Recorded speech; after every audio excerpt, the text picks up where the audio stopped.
Sa kanya na lang ako hingi ng update. Lorena, we'll fix this. Okay? We'll post bail, whatever it takes. Hahanapin natin ng paraan, okay? I promise. Wilfred, gusto ko sana magpaliwanag sa'yo. Meron ka kasi mga hindi alam. Please, Wilfred, pag-usapan natin kapag pwede ka na. Mamaya mag-uusap tayo.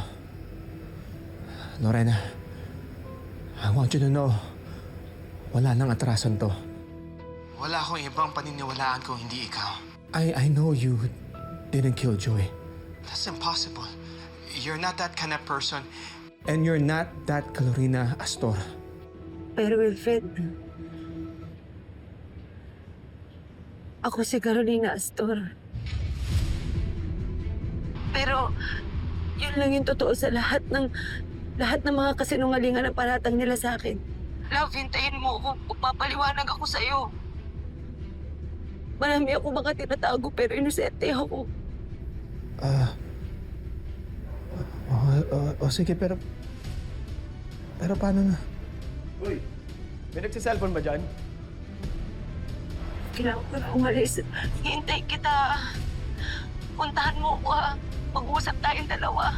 Uy,